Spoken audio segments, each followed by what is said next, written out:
petit matin à bord du Tabasco, en Guinée-Bissau. Le lever de soleil, comme tous les jours. Aujourd'hui, balade. Où vais-je? Je vais sur l'île d'Ennaouda, c'est par là-bas, tout au loin. J'y vais en barge. Et oui, la barge de l'hôtel. Ils doivent livrer un groupe électrogène parce qu'on va dans un autre hôtel, un autre campement qui est à Solange. Et donc, qui gentiment m'a proposé de me joindre à eux pour la journée là-bas. Les gars en profitent pour charger le carburant et tout ça. Et moi, je suis avec Anne-Marie. Coucou Anne-Marie. Le groupe électrogène qui va être monté là-bas, c'est Michel qui va le monter. Ils ont des problèmes de groupe là-bas, voilà, d'autonomie électrique. Allez, c'est parti. Ciao mon Tabasco. Tabasco. Piro. C'est le Tabasco du Piro. Ah, Tabasco du Piro. Je te laisse aujourd'hui. On part en promenade avec toute l'équipe. Allez, on est parti. Elle est partie. Brando. Oui. Ça va Brando? Ça va bien. Toi? Ouais, ça va impeccable. Tout va bien. Tout va bien.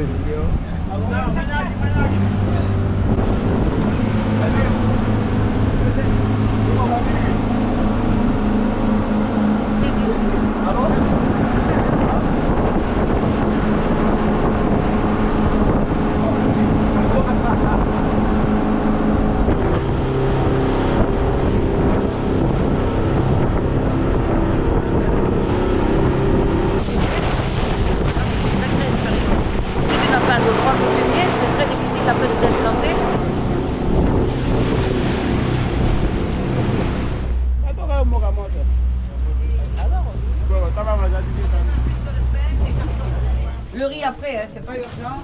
C'est lourd, je laisse. Voilà, chacun descend avec quelque chose. Eh bien, on y va à pied. Anne-Marie.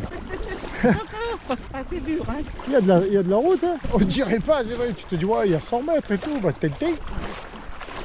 Nous voilà sur la terre ferme, mais non, le sable ferme. Et la barge est bien loin, toute petite là-bas. Alors là, c'est calme.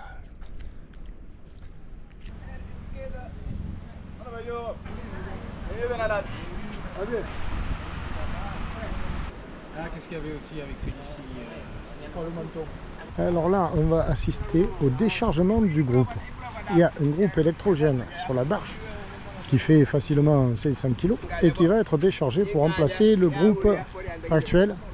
Brando, qu'est-ce que passe ça? Qu'est-ce qui se passe là alors? Il est parti le groupe? Et non, on a loupé la marée, c'est des petites marées basses. Aïe aïe aïe. Donc, on est obligé de débarquer mais de l'autre côté. On débarque de l'autre côté. Allez, Mais là, on ça va va être encore plus glorieux parce qu'il y a des vagues. Allez, on va voir ça. Tu vas t'amuser. Non, j'espère pas, peu cher. Je leur souhaite que ce soit facile. Alors, chaud au pied. Je souhaite que ce soit facile. Alors là, on traverse le camp, on va de l'autre côté. C'est là que ça va se passer. Alors là, on a l'ingénieur en chef de l'opération, Michel. Shérif. Ah, shérif, je ne connaissais pas, pardon. Mon mécanicien, Oula. qui pose les clim, qui pose tout ça.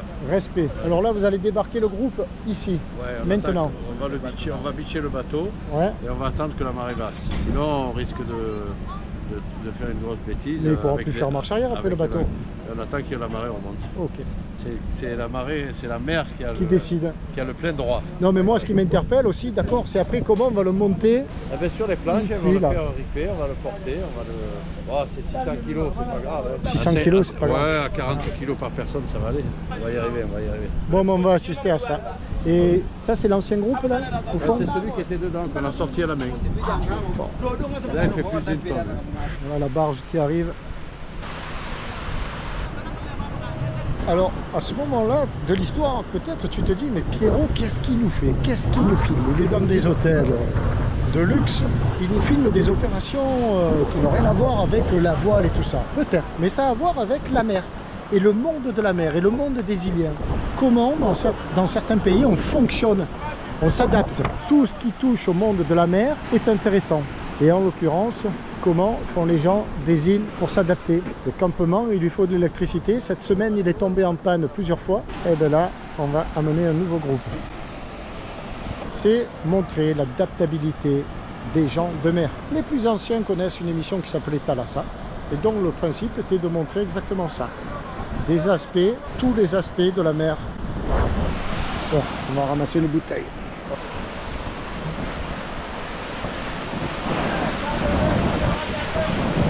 Là, je peux pas me rapprocher, je peux pas aller dans l'eau. Oh, j'en ai ras-le-bol. Qu'est-ce qui m'arrive? Ben, une sale brûlure. Je me suis brûlé le mollet contre le disque de freinage de l'avion avant-hier ou hier, je me souviens plus. En sortant de l'avion, là, j'ai reculé comme ça et il y a la roue derrière et la roue, ben, il y a le disque sans protection aucune et ça fait bobo. Il faut surtout limiter la future infection, encore une fois, de cette brûlure. Donc j'essaie de ne pas trop aller dans l'eau. Ah, ils n'ont pas de chance parce qu'aujourd'hui, ici, la mer est... Alors, elle n'est pas forte, mais elle est agitée quand même. Souvent, elle est très très calme et ça aurait grandement facilité la manœuvre. Mais là, aujourd'hui, il y a un peu de... Et le bateau a même dérivé comme ça, quoi, un petit peu. Bon, la marée se retire, on attend pour poser le bateau sur le sable. Alors, changement de plan, le bateau part de l'autre côté.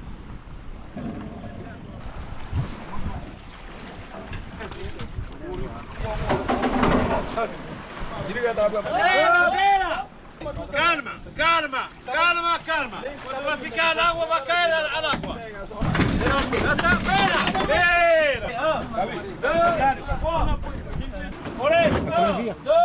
Il vire trop là, non? Non, c'est bon. Et tu dis encore le même.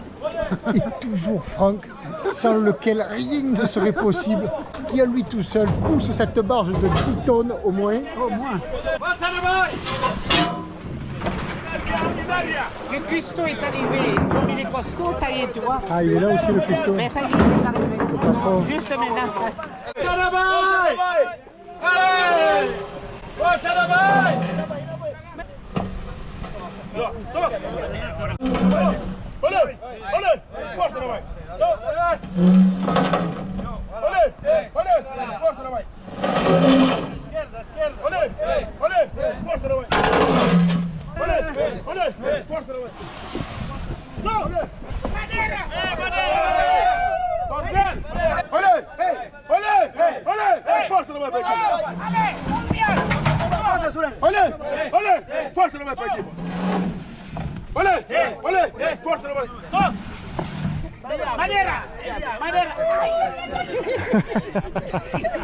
Le sable est chaud, il y en a qui craignent.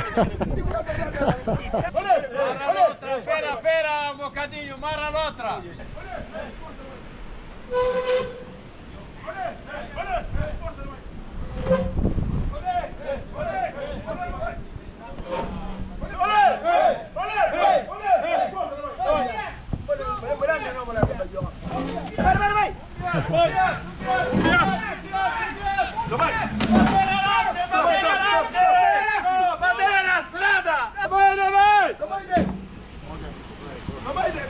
Ok, je t'appelle tout à l'heure.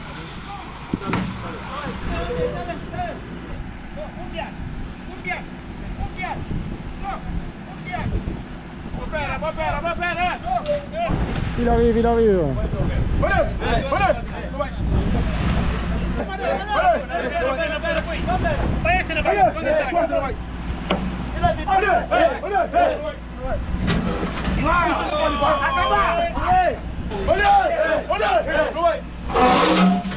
Ça y est, il est là. T'es soulagé, Michel? Déjà? Ça n'avait pas de temps, hein.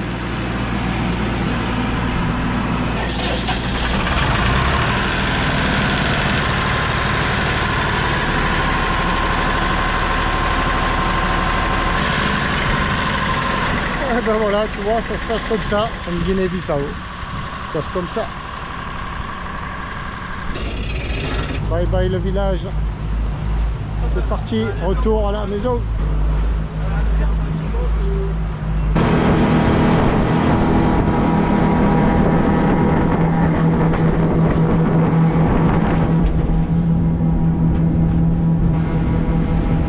De Ponta Anchaca à marée montante.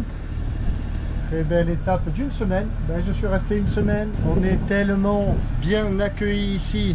Et j'ai retrouvé mes amis, donc ça fait très très plaisir. Marianne et Franck, je vous embrasse les amis, à bientôt. Je vais être obligé de revenir ici, avec plaisir, d'ici la fin février. Et aujourd'hui, on est quand même le 17.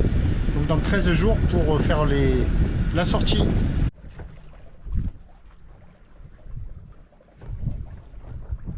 Ah ben, doucement, doucement, on fait de la route. Là, on est vraiment pas loin de la côte. C'est tellement profond ici. On n'a pas fait lourd. On a fait 2000. Mais je ne fais que de la voile. Et je ne ferai que de la voile. Il y a 7 nœuds devant quand même. Mais de face, bien sûr. On approche. Alors la difficulté ici, c'est que là, on voit j'ai 11 mètres de profondeur. Et sur la carte, ben, je suis sur le sable, pratiquement sur du niveau de 2 mètres. Par rapport à la côte, je suis encore à 200 mètres. Je vais essayer de me rapprocher le plus possible. Ah ça y est, les fonds remontent. C'est juste magnifique. Le tabasco mouillé à Roxa. Et bien regarde, il y a un plat de spaghetti que je viens de cuisiner vite. Tout à l'heure, je regarde sur la plage et je vois 4 personnes qui marchent comme ça et puis qui me font coucou et tout. Alors je descends leur dire bonjour à terre. Ce sont 4 jeunes filles, 4 adolescentes. Et puis on discute, elles sont très gentilles, mais c'est très compliqué parce que on se comprend pas bien. Et puis au bout d'un moment, elles me disent mais tu as à manger dans le bateau? Je dis oui. Et donc je suis revenu préparer un bon plat de pâtes. Et on va manger ça tous les 4 sur la plage. Pour une fois, c'est moi qui prépare à manger plutôt que d'aller manger chez l'habitant. C'est tellement beau. Waouh!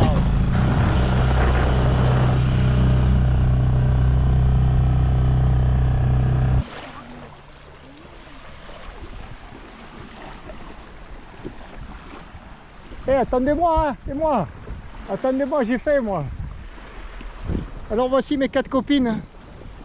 Elles sont là, pour qui j'ai préparé à manger. Coucou! Ça va? Ça va bien. Bon appétito! Luna. Ton prénom? Khadija. Junicia. Junicia. Tania. Tania et Khadija. Et moi, Piero. Che? Piero. Piero. Si, Piero. Yo, Piero. Junicia. Junicia. Junicia. Ah, sorry. Junicia. Sì. Khadija.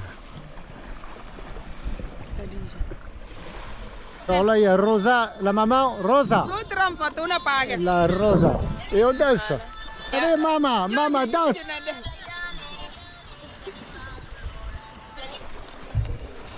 Ah ben non, tu as appuyé sur le mauvais bouton. Qu'est-ce que tu as fait? Alors, fais danser. Fais danser.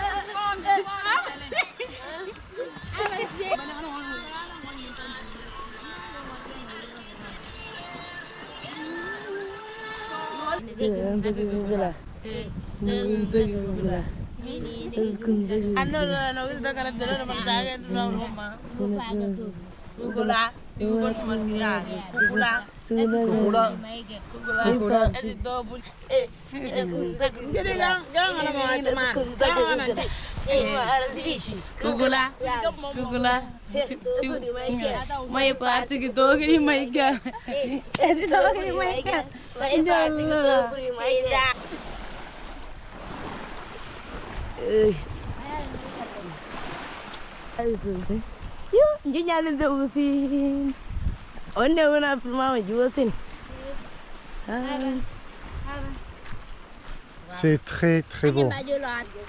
J'ai 4 guides, et la maman aussi, mais c'est très très compliqué pour se comprendre. Parce qu'en fait c'est un créole, il parle même pas portugais. J'ai fait le traducteur sur Google, puisqu'ici on a de la connexion. Ben, avec le traducteur, elles ne comprennent pas le portugais. C'est fou.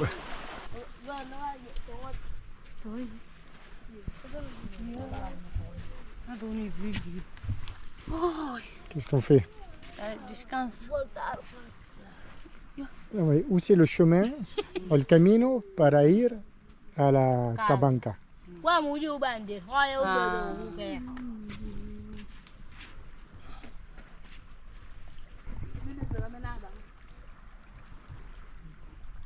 Voilà le chemin du village, le Tabanca. Je voulais qu'elle me montre au moins par où partait le chemin du village. Voilà, c'est chose faite. Demain, peut-être, je viendrai au village. C'est vraiment la jungle, quoi. De part et d'autre du chemin, c'est la jungle. mais c'est juste somptueux quoi, ces plages là. Là on assiste à l'arrivée de la pirogue villageoise dans cette grande baie là. Il n'y a probablement pas de fond. On voit à l'avant il y a un gars avec une longue perche. C'est quand ça va toucher, je pense il va, comme les gondoliers à Venise, il va pousser avec la perche quoi. Ça y est, il a coupé le moteur, voilà, il va sonder à la fois et pousser. Et voilà comment ça se passe. La grosse pirogue n'a pas pu approcher plus. Alors de l'autre côté ils ont mis une échelle, et ils descendent à partir de l'échelle quoi, c'est un truc de fou. Et ils envoient les colis, ce qu'ils peuvent sûrement, sur la plage. On rentre, mes 4 petites copines sont parties à la pirogue. Elles m'ont dit à demain, à demain. Je pense que demain va être une journée riche en découverte à nouveau. Aller au village, peut-être retrouver Rosa et ses filles. Un jour j'arriverai aux Antilles. Oui, je vais transater sur les belles plages des Antilles. Mais ici, dis-moi, c'est peut-être pas si mal. Je suis seul. Seul sur la plage. C'est des plages de rêve. Seul au mouillage. Et tu veux que je sois pressé d'aller aux Antilles? Oh, je suis pas bien. Et là derrière il y a une autre plage là-bas. On va voir ça. Bijagos, Bijagos.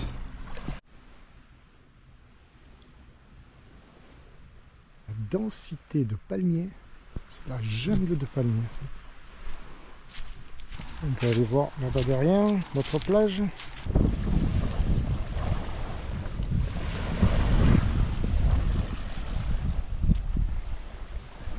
Découverte de mes premières plages sauvages au Bijagos. Ici c'est vraiment sauvage, et d'ailleurs c'est un peu regrettable